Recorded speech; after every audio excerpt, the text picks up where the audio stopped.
So I saw this thread. It's posted 2 days ago on the Genshin Reddit. What is your hottest take in regards to Genshin's meta?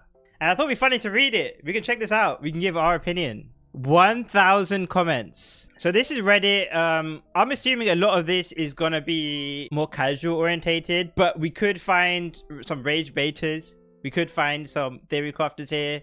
Also, as always with these kinds of threads, massive pro tip, and we can already see from this first comment here, usually the hottest takes aren't actually going to be at the top. Those are usually going to be the coldest takes. The way you actually find the hottest takes is controversial, because that is where people are downvoting those comments because they are so mad. But also, their controversial could have rage baiters. So we kind of have to, okay, yeah. So we kind of have to scan through both the, like, all the different filters. We'll find all the different comments. So yeah, we're not taking this too seriously, but we thought it could be fun. From my experience browsing the Reddit, you don't often find meta related stuff. Usually the Reddit is filled with either like fan art or either, yeah, it's usually just fan art, and then whenever there's like a drama, there'll be like the drama stuff, like official posts as well. So yeah, what is your hottest take in regards to Genshin meta? Went into this post expecting some super cold takes and saw exactly what I expected. Just posting an actual hot take according... Okay, so we got the first hot take here. Okay, first hot take. There was a thread a while ago under a DHC WSP post, that is like the Leviathan speedrunner, talking about how difficult top level speedrunning is, with the majority of commenters thinking the average player would get much worse times with similar investment. My take was that top level speedrunning doesn't take much skill. The mega well players with the fastest times are definitely good, but the average player wouldn't do much worse. They might have a worse understanding of team building, character building, combos and rotations, but they can all be copied while looking at how the fastest do it. That is kind of true. The skill required to compete with the best players pales in comparison to other competitive games like MOBAs or shooters. I mean, this is kind of true. The first of all, the thing is that someone has to create it. So someone has to create the strat. So you can't copy that. And maybe DHC WSP is someone who creates the strat. But if you guys have ever played like other sort of games like this, like Honkai Impact, the way Honkai Impact worked is that someone found, like, someone came up with a good run in like the Abyss or something, usually like a Chinese player or like a Korean player. They'd post their run on Bilibili, and then you'd get the run from that and you just copy it. And there would be like spreadsheets, like the Honkai Impact Discord would keep like a spreadsheet where you can find, okay, for this week, here's a good run, here's like 5 good runs you can copy if you have this character, these builds. And yeah, it basically, you would either freestyle and get like a mid score, or you would copy someone else's run and try and get a good score that way. That is true. The other thing that I think is probably true, I feel like you guys wouldn't really disagree, is that the skill required in Genshin is definitely not as skillful as like actual esports. I think that is pretty obvious though. So what is like the actual hot take here? The hot take here is probably this statement here, that the whale speedrunning doesn't take much skill, which I would probably disagree and agree with. I feel like I'm maybe playing it safe there, but what you could say is it takes a lot of skill because every split second matters. Also, what you could say is the barrier to entry, the barrier to entry for whale speedrunning is so high that you won't actually have that many people in there, because you need to, the only people that can even try are people who have spent thousands and thousands of dollars on the game, which is like, people say that's how like golf is, or like car rate, like the track racing and stuff like that. But yeah, the rest I don't think is a hot take. So what do people say here? I think you're conflating 2 different types of skill. MOBAs and shooters have you competing directly against another active player who can do anything on a moment's notice, so you have to build around that randomness. Any game without PvP has inherently less of a skill ceiling, and it's dropped even further when introduced gacha mechanics. So you have to have that what's required. Yeah, that is a good point. So I'm immediately thinking about like RuneScape And you can probably think about Call of Duty or anything else. So the PvE or PvM or like just the normal play, whenever you're playing against the PC, you're always like playing against an enemy or a monster who's doing a fixed pattern. So it's all about learning the pattern. Whereas whenever you're doing PvP, you're playing against other players. And that always has a higher skill level in any game. In like a shooter game, MOBA, even stuff like RuneScape, anything. Dark Souls, the PvP is always harder than even like the hard bosses. Because the hard boss is just learning the mechanics. Genshin, speedrunning is just knowledge and retry button. There's also execution as well.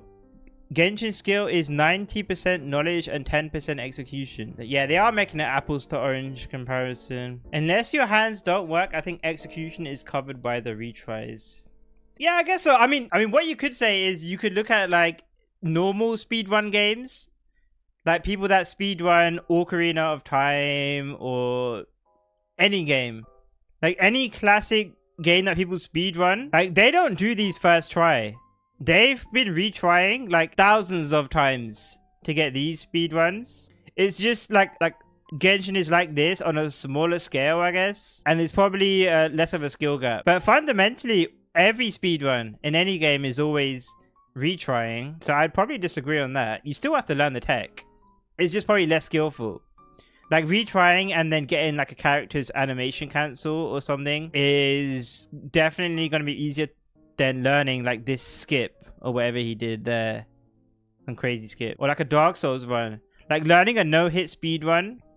Who's the God Run guy called again? Happy Hob. Yeah, the Happy Hob. We need his like his no-hit runs. I think he's been like doing this like every day for years. So there's a lot of retrying involved. It just takes a lot of skill. 300 Ping Klee says, I think the main thing is things like Stygian leaderboards having very low competition because the barrier to entry is tens of thousands of dollars, which very few people have.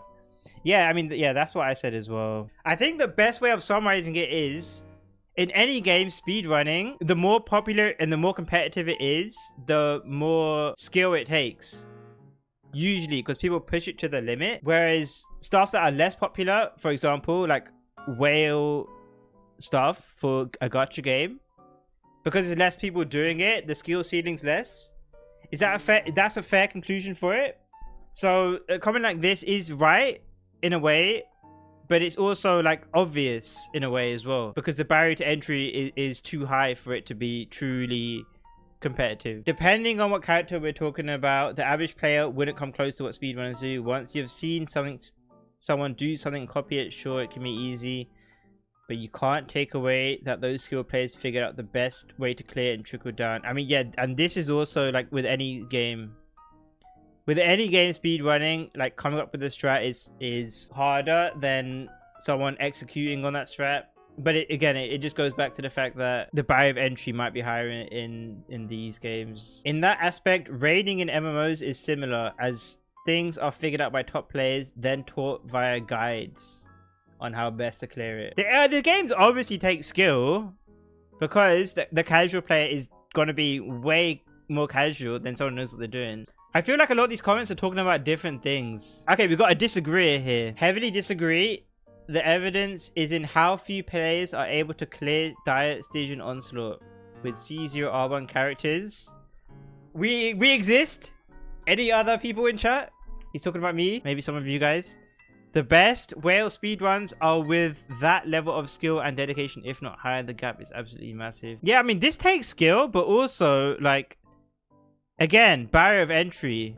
Like, I can say this firsthand as someone who does do C0 Dire, and I don't spend much on the game apart from the monthly pass. I can't put a percent to it, but like, one of the hardest parts of this, maybe not like 50% of the difficulty, but a decent amount of the difficulty is having the builds. Like, even though I never have the perfect builds, like I don't have Inefa for the Inefa boss. I don't have like the fast hitting natlan DPS for the Papilla boss. I didn't have like a Kinich or Varessa or whoever for this. But even though I don't have the perfect account, it's still the hardest. One of the hardest things is still getting the characters. Again, this all goes back to barrier of entry. Like, the hardest part for this automaton was having the Escoffier Skirk Farina. And even though we played on loads of people's accounts, where they were pretty decent accounts, but if they didn't have Farina or Escoffier, then we just couldn't, there's nothing we can do. You weren't going to clear anyway. And even with me, with this, you guys know the pain. Like, I had the skill on day 1. The problem is that I didn't have the Mawika weapon or the Eon Sun constellations. So for me, the hardest part was spending the pulls on Eon Sun. Yeah, there was like some cool stuff here with like Raiden. Just like there was some cool stuff doing it with Neuvillette without Inefa. But that's like the final part. Like, maybe there's probably people who aren't like, just like what these comments say. I probably could give my account to loads of people, maybe 90% of players, even some good players, and they might struggle.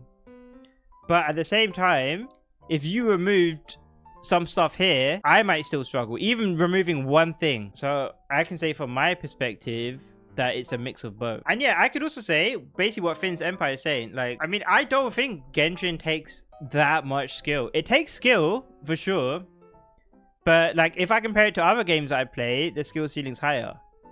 Like the games with PvP, or like games with like 10-20-year-old games that people have been mastering for ages. So I think that's a safe conclusion. I don't think anyone else is really contributing anything too important here. But that was a good discussion. Okay, next hot take. A lot more people are meta slaves than they realize. I mean, is this even a hot take? I think the ways I've become a meta slave despite not intending are I typically like to friend level 10 every character I get that I wanted to get.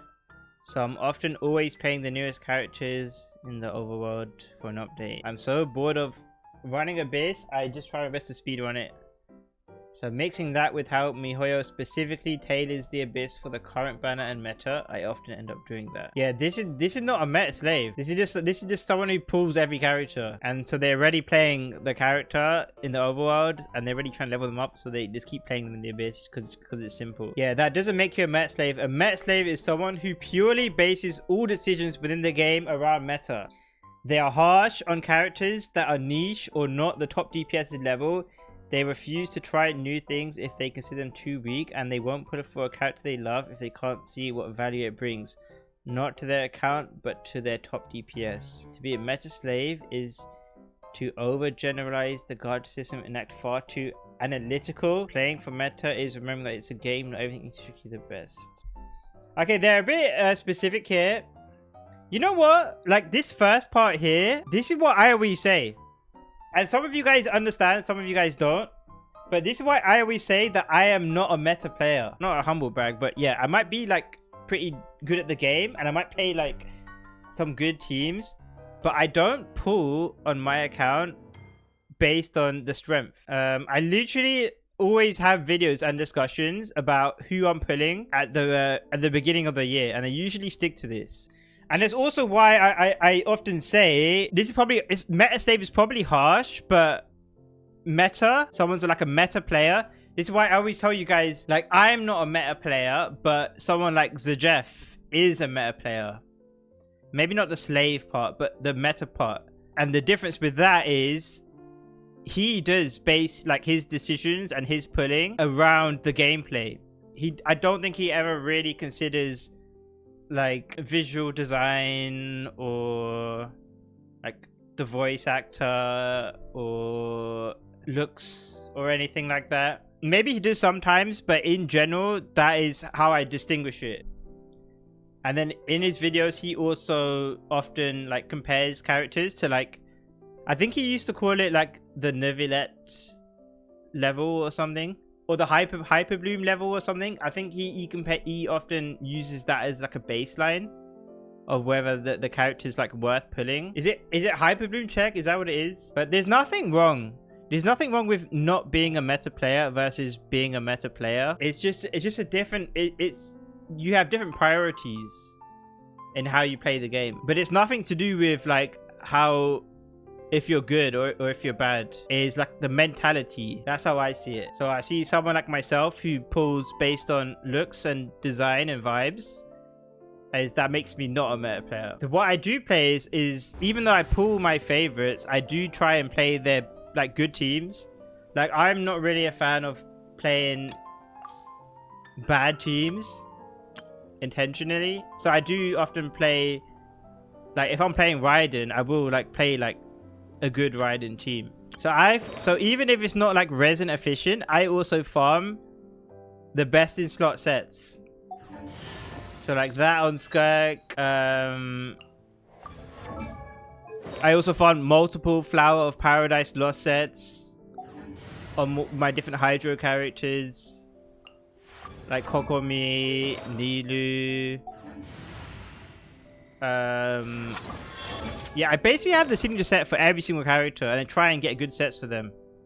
Rather than having the second best, where it might be universal. But yeah, anyway, back to this. Like a lot more people are meta slaves than they realize. I think the classic example people give for this is that saying that people want balanced characters until it's like your favorite character, and then you want them to be the new damage ceiling or the new meta character. That's probably the classic example for this. But also you could say that like that example is, you could say it's a bit of a straw man, because I think you could also argue that people just don't want their favorite characters to be bad. So like as long as their favorite characters are competitive, they'll be happy. I think very few, like a vocal minority, want their favorite character to be overpowered. It's just hard to not be a meta slave if you're on Reddit and stuff. You see people claiming that getting 36 stars on Abyss is easy, and then you feel like you're the only one that can't do it, which makes you go for meta, and then next thing you know, you're optimizing for CV, and then it's all downhill. I don't think you need to be a meta player to get 36 stars on the Abyss. I guess this is why meta is like a vague term, because you could just say it's like a certain amount of knowledge is needed to clear the Abyss, and maybe you could consider that meta, but maybe someone more hardcore would consider meta as like, you know, like really being meta. No, I can sympathize with people who are struggling to clear the Abyss. You know, they don't call it like civilian for nothing, because civilians are like the average player. So, you know, it's by definition, like a civilian is a common experience. I think that, okay, this guy got downvoted, the first downvote so far.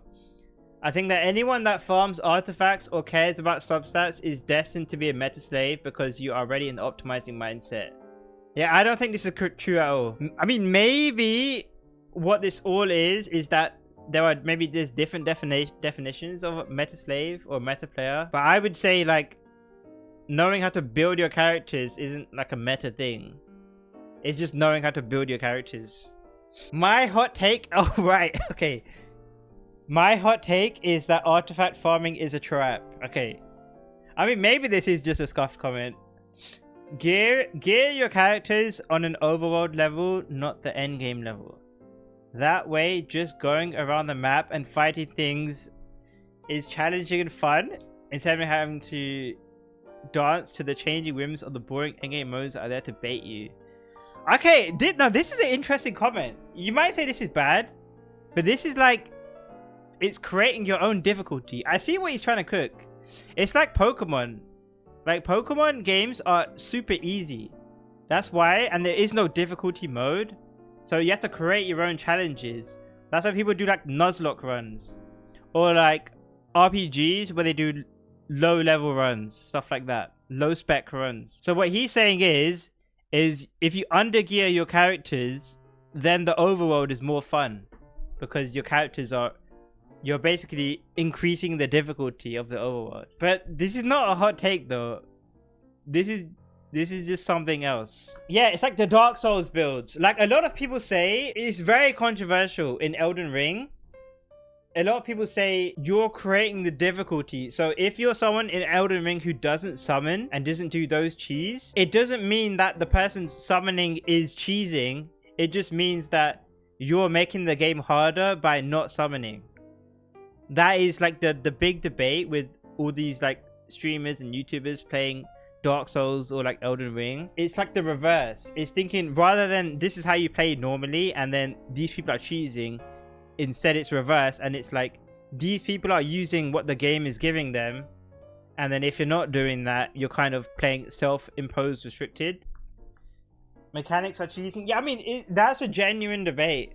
When you see like streamers cheese like Radon or Nameless King or whatever, it's like, are they cheesing it, or is the game actually easy and people just aren't taking full advantage of it? Do I think magic is cheesing? I think kiting is cheesing, but actual magic is often harder than strength builds. That has been my take forever.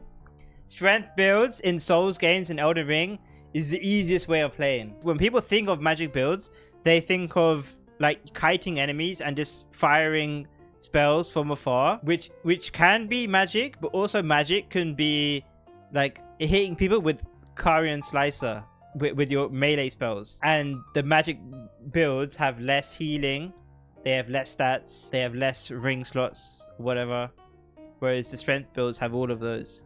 They just might not have the kiting. Define meta. I mean, I think meta has several definitions. Like, not necessarily a meta slave, but for me, a meta player is someone who bases their decisions, specifically like pulling decisions and whether characters are worth it, based on like gameplay and strength, and comparing them to like who they consider the best. That for me is the definition of a meta player and playing for meta. So because I don't do that, I don't consider myself a meta player. My hot take is that it's okay to care about meta and be disappointed when your favorite character cannot clear the hardest content, even if the reward is an artifact reroll instead of prima gems. It's okay to play Genshin as an RPG and care about beating hard challenges instead of just gambling for characters that look nice. I mean, this is not a hot take either. I don't think many people genuinely think it's bad to be a gameplay player, and you can even mix it up sometimes. Like for me, like most characters I pull not gameplay wise, but sometimes I pull a support to enhance my team. It depends. Like Escoffier, I was pulling for Escoffier way before I even knew what she did.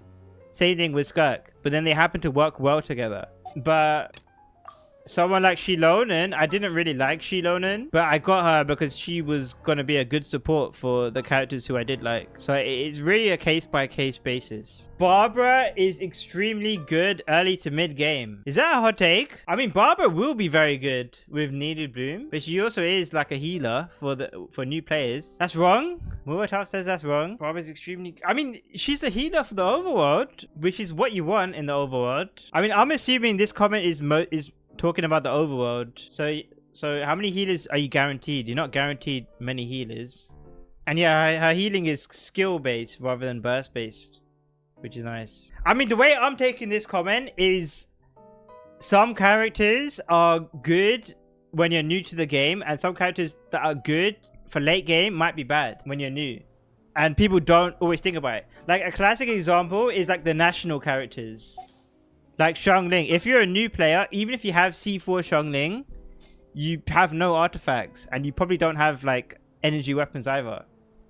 Same thing with like Xingqiu. When Xingqiu used to be better like a few years ago, even back then, if you read online, you'll hear that he's like an insane character. But if you're a new player and you don't have like Sacrificial Sword and a lot of ER, you aren't even going to get to use his burst. So he's not even that good, even like when people would have said he was good. So it's mostly older characters, I guess. But I guess the conclusion is that like skill-based characters that function off of like just using their skill, and they don't like basically require specific like artifact thresholds, they would be nicer in the overworld than you would think.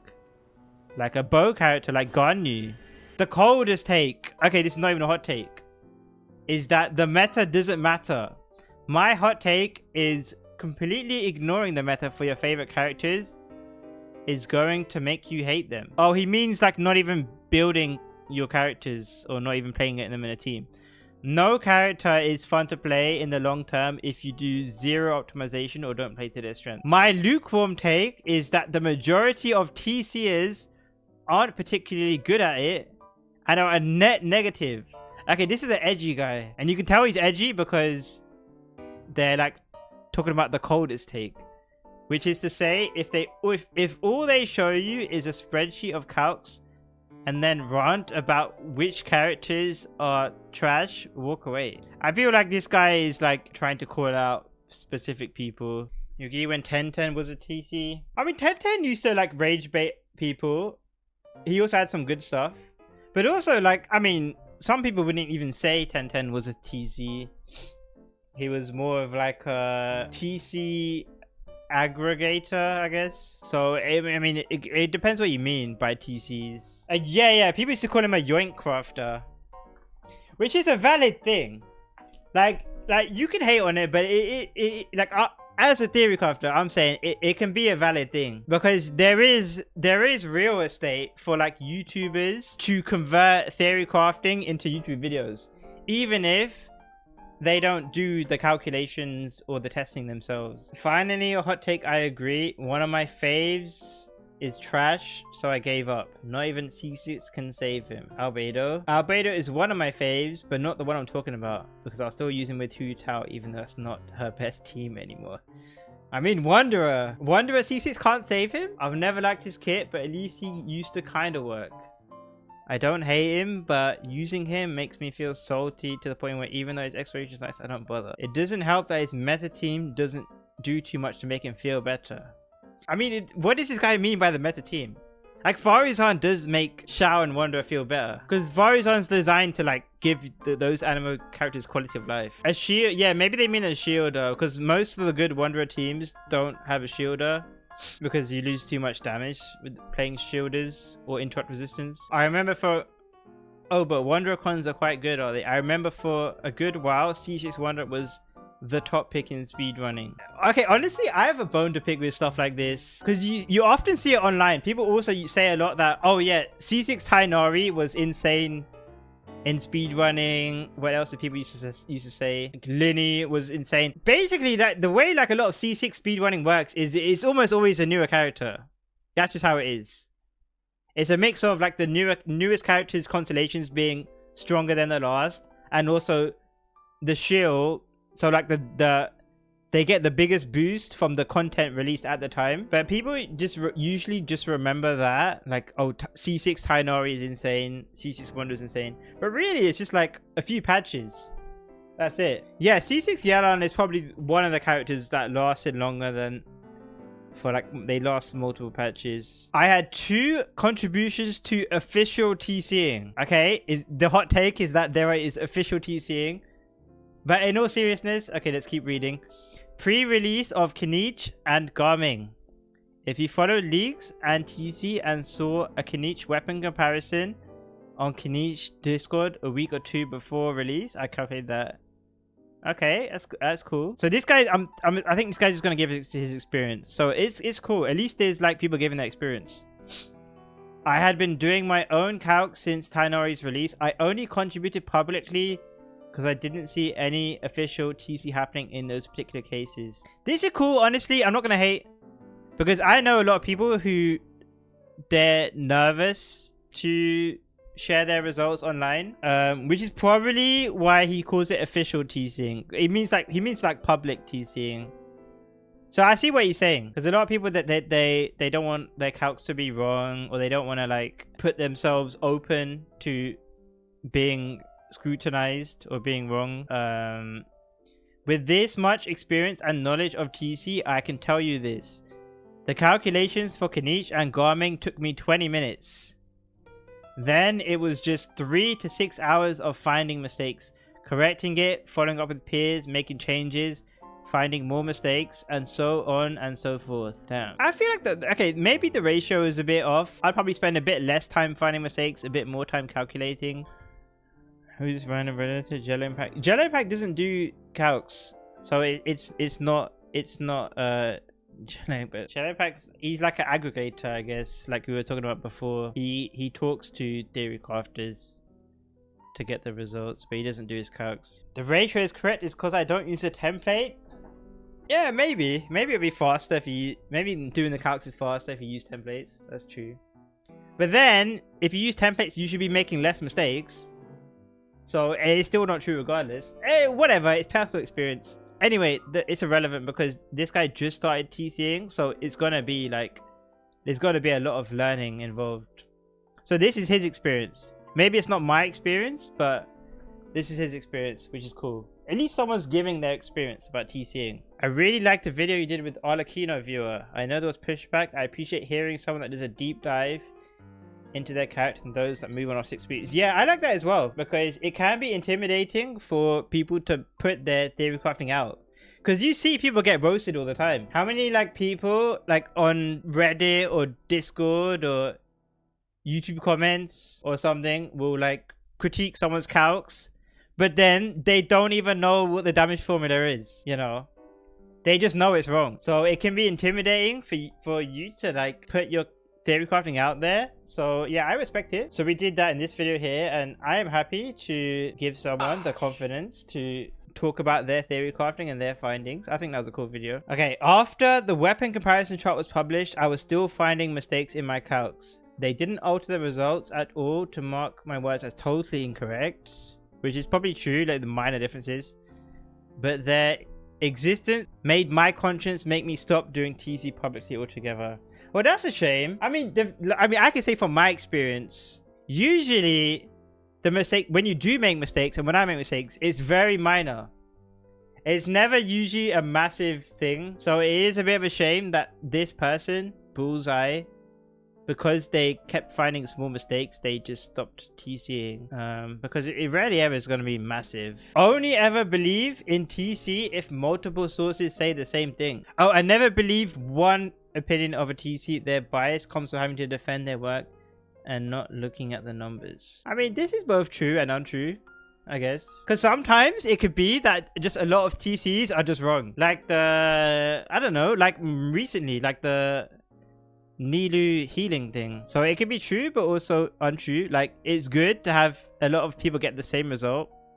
But also, like, sometimes if one person's wrong, then everyone can be wrong. Yeah, like a lot of stuff with Nilu. Like a lot of stuff with like Nilu teams, or like how to play Nilu teams or whatever. But that could happen all the time, you know. Thundering Fury for Chlorand and all these other characters. It could be like multiple people saying that, which is, yeah, but so something could be bad if only one person says it, but also stuff could be bad if everyone says it. It's just less likely to happen. I guess it's just less likely. It's more likely to be reliable if multiple people get the same result, which is fair. Okay, I haven't read this, but I assume this is some angry guy.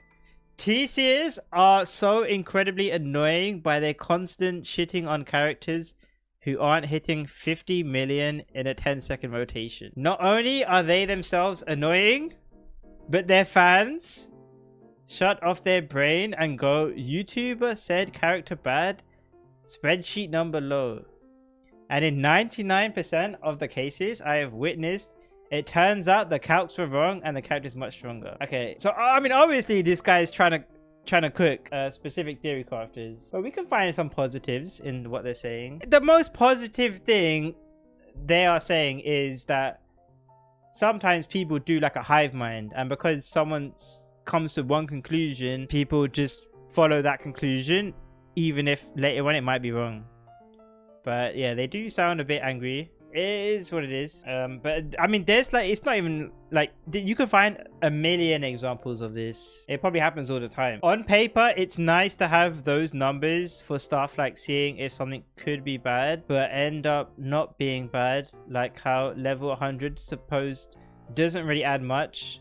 But sadly, due to how meta-minded the community can be, you will get people saying if you aren't using the most optimal thing, it's trash, and demonize you for using it. Yeah, like, you know how many comments I got in my video about level 100? I would say probably 50% of the comments in that video were people saying, yeah, you're right, it doesn't improve the DPS much, but it's about the perception, or it feels 50% of the comments are people saying, yeah, you're right, it's not a big deal, but it feels wrong that level 100, that I can't just get level 100. I also said in my video that one of the reasons people might want level 100 is because of feelings and they feel like they want it.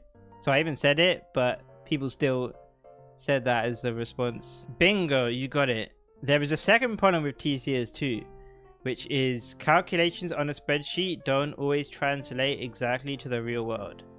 Basically, TCers use a spreadsheet.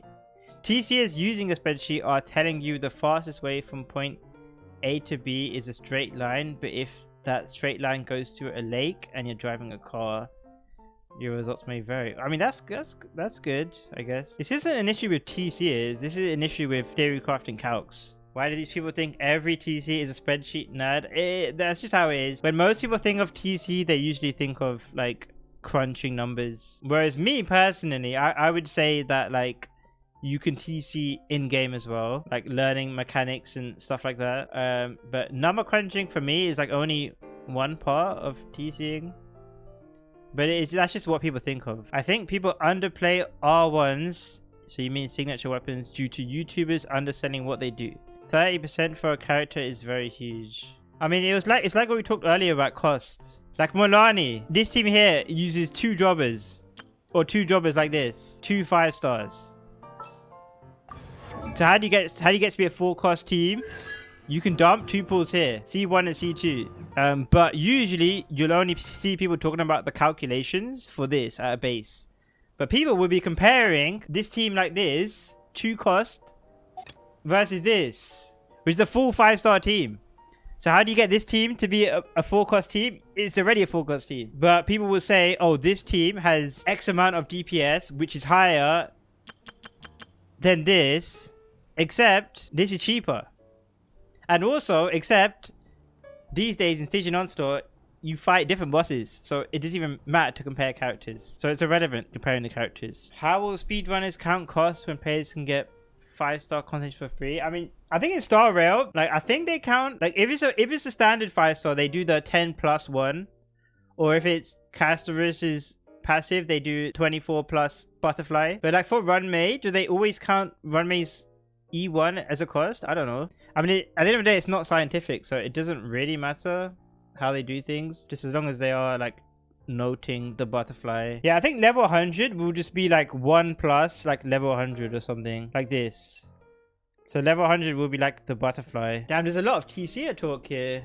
Are any of these even hot takes? The issue is that there are TCers and TCers. Damn, these guys really are out for blood. There are a ton of TCers who are just really, really bad at it and incredibly warped opinions about the Genshin meta despite it being relatively simple. Some TCer red flags that kind of just expose them as TCers. Okay, let's see if we are any of these red flags. Let's see. They assume early cons or signature weapon to evaluate a team character or test on their own whale dolphin account, or say, I only activate cons after testing.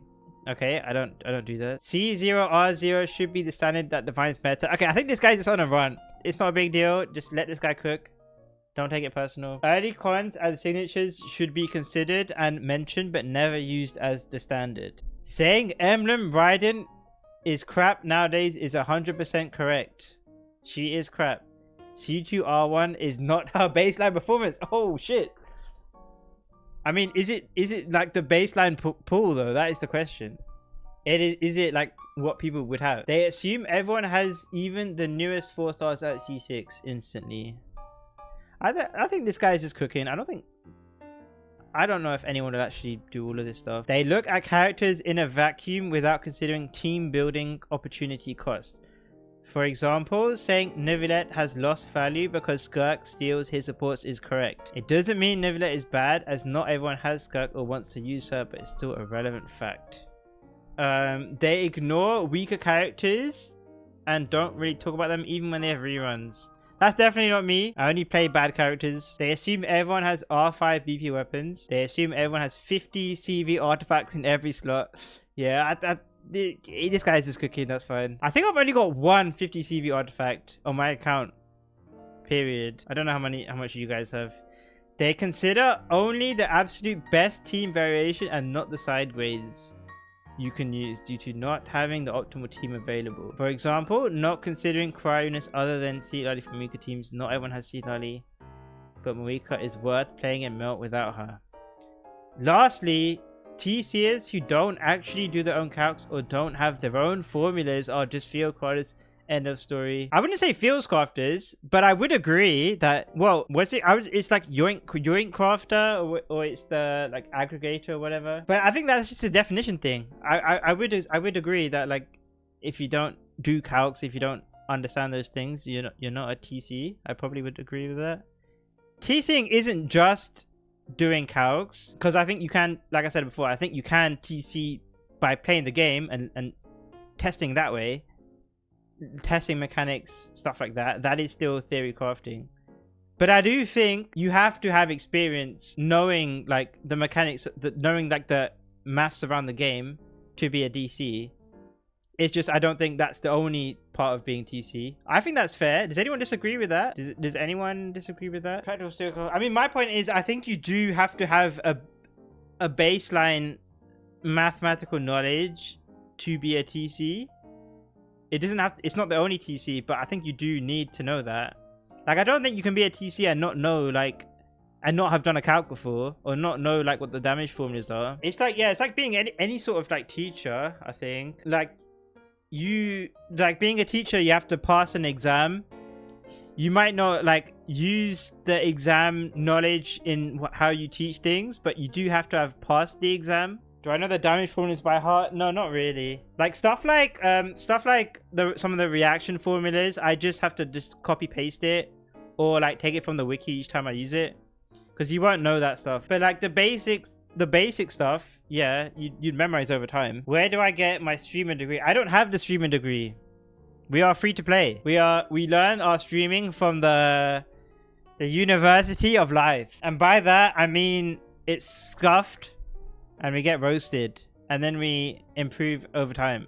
Why would you do it when optimizer does it better? It's learning the experience. It's like using a calculator for like maths or something. Using a calculator will be faster, but knowing how to do the maths, having that experience of doing it before is still useful, so you know what you're calculating. So like in my experience, one of the issues with not doing this, like not knowing the calcs and stuff before, is I do see a lot, and it's not content creators, because it's also like random YouTube comments or people on Discord. The most perfect example is a lot of people talk about like DPS numbers, yeah, and how many people who talk about DPS numbers have ever done a calc? Probably 1% maybe. So if you haven't done a calc before, you don't really know what you're saying. You don't really know like what these numbers mean, or like how you do different damage formulas and stuff like that. And that could be like harmful to your knowledge, I would say. But like, you don't have to be a pro or anything. Like, I don't want to gatekeep, which is why I'm not gatekeeping at all. It's just about the experience. Like having experience, like doing this sort of stuff, it teaches you.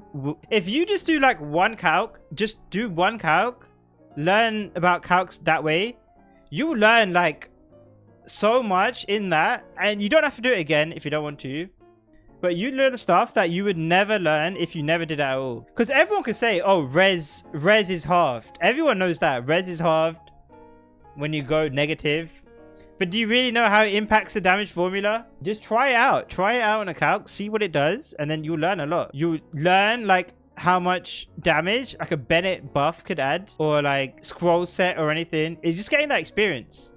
It's like anything in life. Anything in life you can talk about, but you'll always be missing a bit of extra stuff without that experience. Anything in life, you always get something extra through experiencing rather than just talking about it. Oh, Dr. Walardeen here with the fact, if a doctor uses ChatGPT, that doesn't mean everyone who uses ChatGPT is a doctor.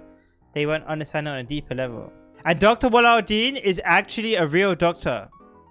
Not like Dr. Disrespect or a chiropractor or something. Actual doctor information there, guys. For free. You're getting free information in Twitch chat right now. People pay for this. There's a lot of stuff that Dr. Walardeen probably learned in medical school that he doesn't actually use in real life, But he still had to get that. He still had to put the baseline work in, you know, to be able to know what you have to know what you don't need to know. That is a real quote invented today, guys. Okay, a lot of people are angry about TCers, man. This is so true. I guess this is gonna be my hot take to add.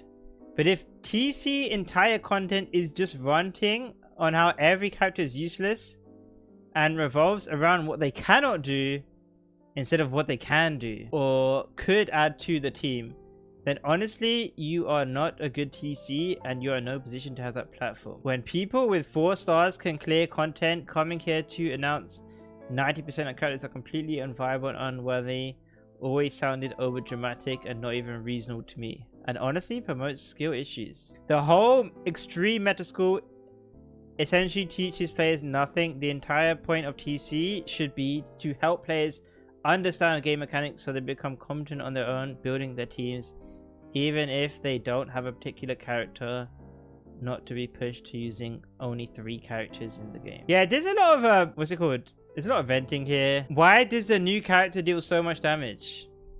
Because no one bought it when they released someone like Seedrine. Yeah, it's kind of what I said earlier. Is that, yeah, you could say that this is just a funny comment. But I think people just want characters to be balanced.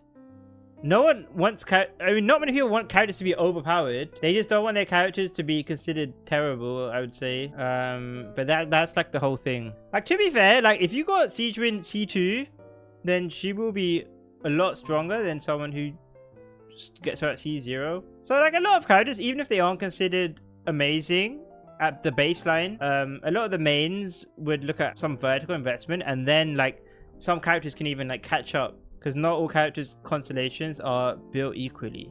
Okay, we got more meta hot takes here coming. Get your meta hot takes here, everyone. Fresh off the print. In the current landscape of the game, it's very easy to make any of the top 3 DPS look bad if Hoya wants them to look bad. Are these even hot takes? Bosses have now become more specific than ever. Yes, your Mika can still drop 1 milli burst, but Hoya can make anti-pyro bosses or bosses that force you to wait through an invulnerability phase until you hit with lunar reactions. This can artificially slow down your weaker clears.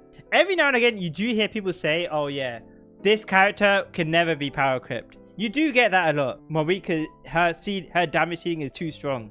It's not going to be overtaken. It's crazy what they're doing now. Have you seen what they're doing now? They're releasing the new reactions, and the new reactions can't be buffed with damage bonus. But they're fine with EM and attack and stuff like that. So what that means is, what they probably wanted to do is they probably wanted to kill off... Well, they've been trying to kill off Kazuha for ages. And you could say it's worked. But they're also trying to kill off Farina now. But as a consequence, is they're killing everyone off now. Now they're killing off the scrolls buffers. And like Shilonen, for example, you might say Shilonen is a strong character. But her kit actually does nothing except for the res shred. She does no damage. She has no other buffs. She does nothing else. They make the scrolls useless, then all she has is that. She can have different artifact sets, and she can heal with her burst, yeah. But it's crazy. Like, they balanced the whole of Natlan around newer characters being able to use scrolls, and then the next region next year, they want to stop you from playing scrolls. And the other craziest thing is you know some power creep's gonna happen. Because there's like only 2 consistent EM buffs in the game. And they're both on 1.0. It's Sucrose and the Instructor set. These are like some crazy old stings. But because they never bothered to release alternatives to Instructor or Sucrose, now these things are thriving. But you already know that they're going to release modern versions of these things. But like, it's because they tried to counter the stuff that other characters do, and they haven't even touched stuff that Sucrose does, that now Sucrose is shining. Okay, here we go. Top player coming through, guys. Make way. Want some real hot takes? I don't care about lore relevance. Every character should be strong and useful in their own way, regardless of their lore. All 5-star characters cost the same amount of money. Genshin's lack of power creep in its early years is not impressive. Okay, that's a hot take. Is this guy cooking? It's easy to avoid power creep when they throw 70% of new characters released under the bus. Okay. Giving them trash, useless kit that's bad from the moment they were released. Now, if they manage to make them more useful and still have power creep under control, that would be way more impressive. But that requires creativity that is direly lacking in Genshin kit design. Honestly, that's an interesting hot take. That's actually a hot take. And it might be true. Because yeah, people didn't complain about power creep for the first few years, but then you could also argue that they made most characters too bad. Like, his comment is also saying that it's not impressive what they did. I still think it's impressive, because you have to think about, like, from a company perspective, for them to go like basically 3 years, so until fontaine, without much power creep, it is impressive from like a financial standpoint that they didn't do that, I think. Because they could have done it. I mean, you can see with the other games. Didn't ZZZ have to have buffs after like a few months? How did that happen? And Star Rail is having like actual buffs now, but Star Rail's a bit older now. Well, I don't know if it's intentional or not, but a lot of the older teams, one of the reasons why it was like reverse power creep is because they took more skill. So the older teams were like damage wise, they were still like mogging most Dendro teams. At the time, the community felt that like Hyper Bloom was insane, or this new team was insane, because it felt, because the floor was higher, so they were able to get more damage from the newer teams than the old teams, because the older teams took like more mechanics. So like for me, like having that lever of skill to damage is good. Like to me, it's nice that these teams felt like they were stronger, but they actually weren't stronger, and that was a way they could leverage that reverse power creep still. Even with Linny, you could say was the first character in fontaine bringing a bit of power creep with him. Nothing crazy, but bringing a bit of power creep.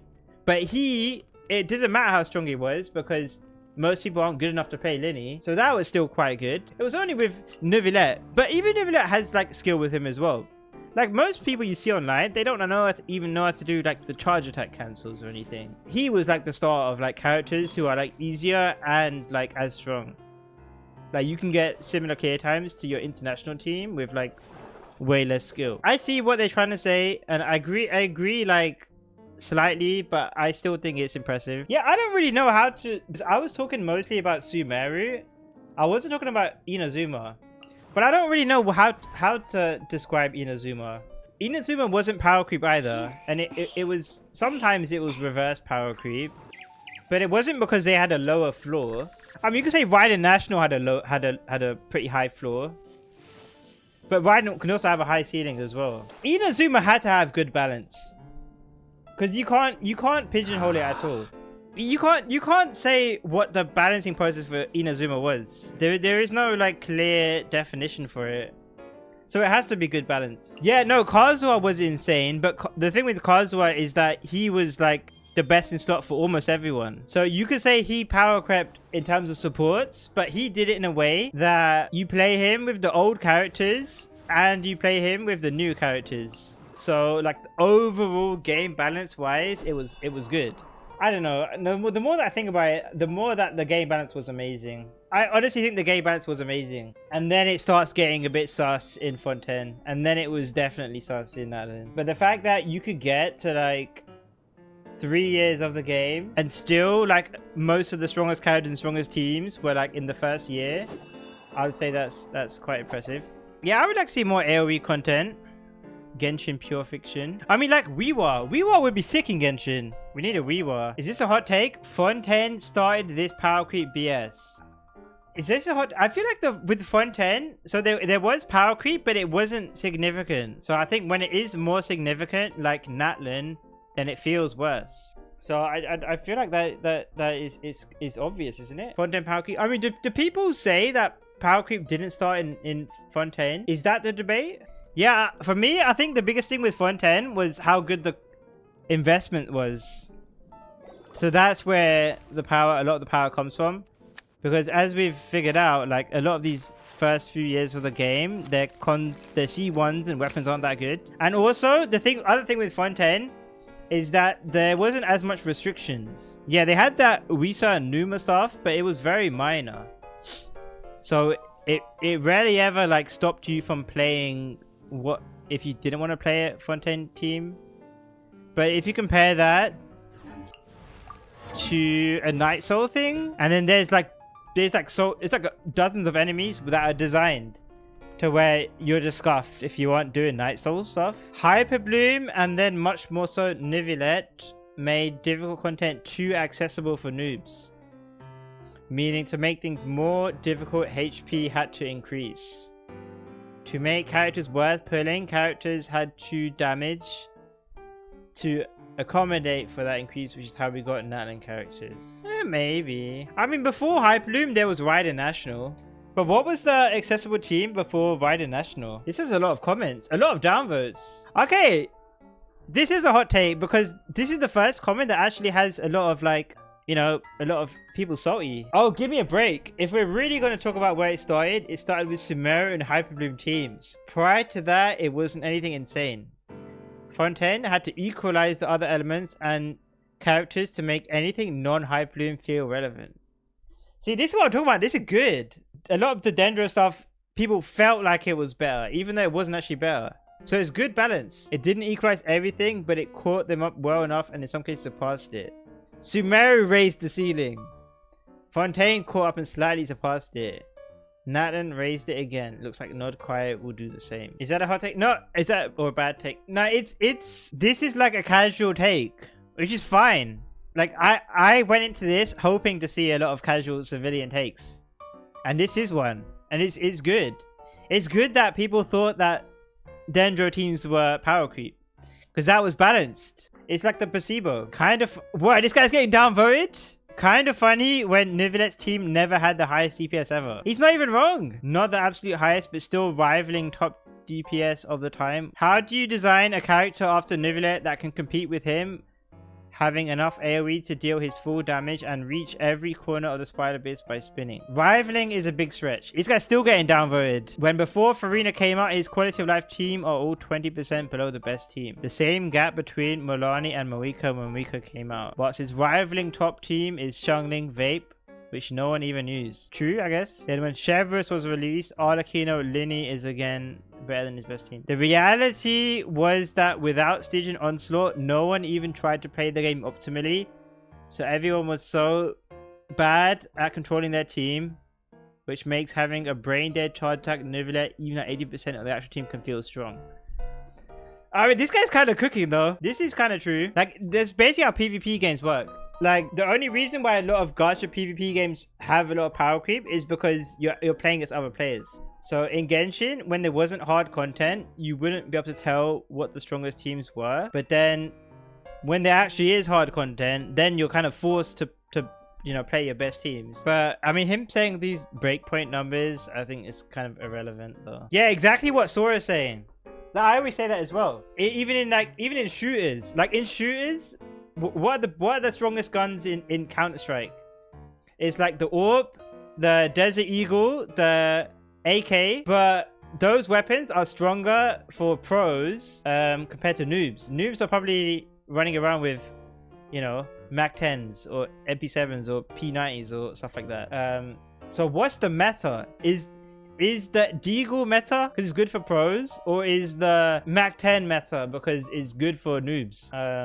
That's why there's different definitions of meta. Okay, now this guy's kind of losing the plot. Before Farina came out, he was outclassed by a full 4-star team. Literally every team that isn't Hu Tao best team was X plus Hyperbloom. Now he's kind of cooked. It's a bit too sim for me. Oh, this is a good hot take here. Let me read this one out. The death of VV units has killed a large part of the game's skill ceiling. Before, with teams like International or Hu Tao VV Vape, there was a visible skill gap between people who knew how to play teams correctly and people who didn't. People who could set up double swirls consistently or modify setups based on knowing their own damage thresholds You can tell this guy is like a speedrun, Andy. To shred pyro on subsequent waves would visibly clear faster than average players playing these teams, since they essentially made every support chivalrous, like multi-wave shred in one button. This game has felt more boring to me as a result. I don't know about boring, but yeah, it's reducing the skill gap, I guess. By pressing your buttons in the right order, you do 100% of your damage all the time, every wave now, because you don't lose damage at all between waves anymore. It's another reason they put extra waves in those boss chambers now.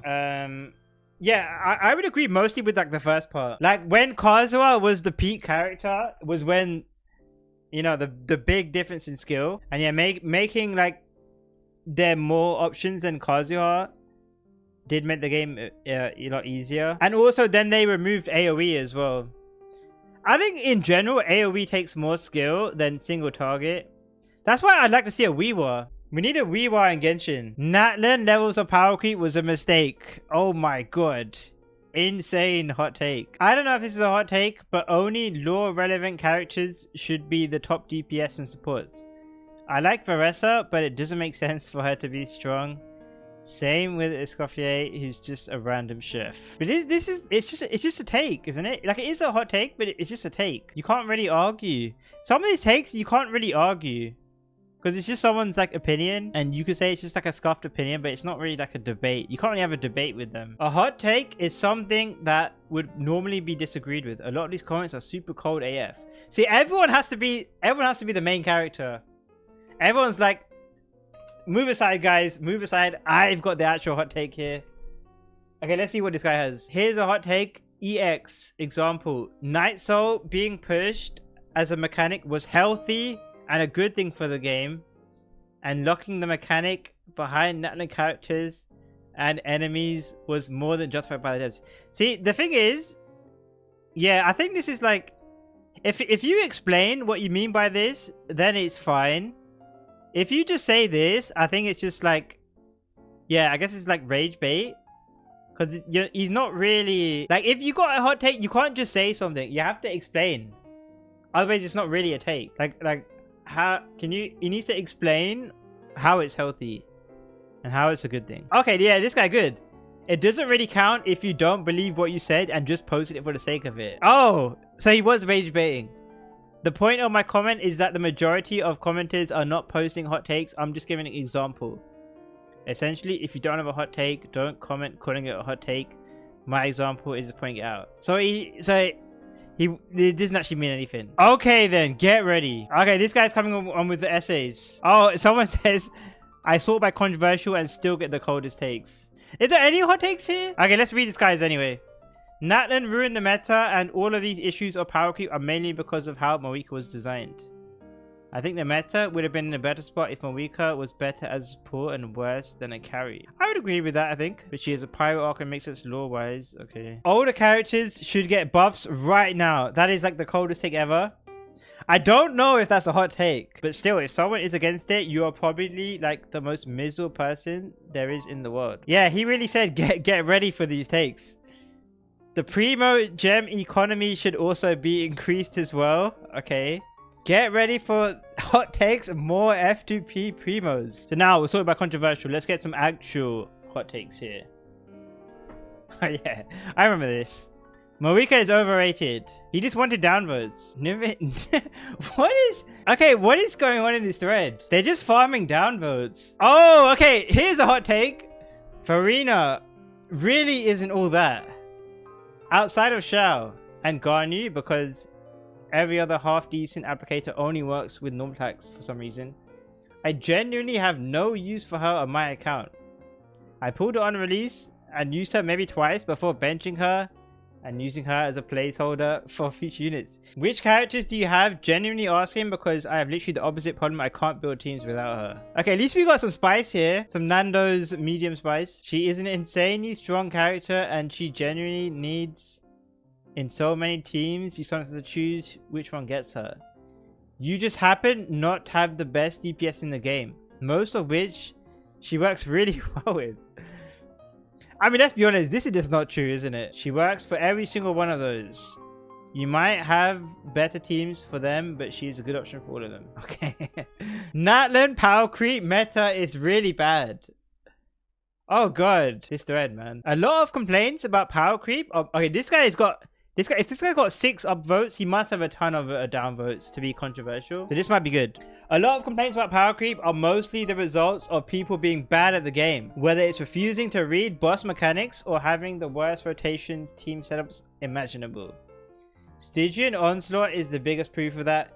You always see complaints about how you need constellations or premium teams. They're not even a day later. Multiple people post beating Felix with free-to-play plus teams, free-to-play asterisk teams. What does that mean? I remember seeing someone struggling to beat the natlan phobic boss, or the automaton maybe. And then when they were asked what their team was, natlan characters. A lot of power creep is self-inflicted. You're not wrong in that a lot of players are just dumb. But plenty of these 4-star only CCs have said themselves that it's been taking them more and more tries as the game goes on. That is true. All you see is a successful run and not how many attempts it took to get there. That's true. This is a good hot take, I guess. So he's not saying that there isn't power creep. He's saying a lot of the complaints about power creep are skill issue, which I guess is fair. Here's a real hot take. Okay, yeah. Okay, that's it. I think we're starting to get to like the other comments that we got through. That was fun. What do you guys think? There was like one actual hot take. Oh, okay. I still had fun though.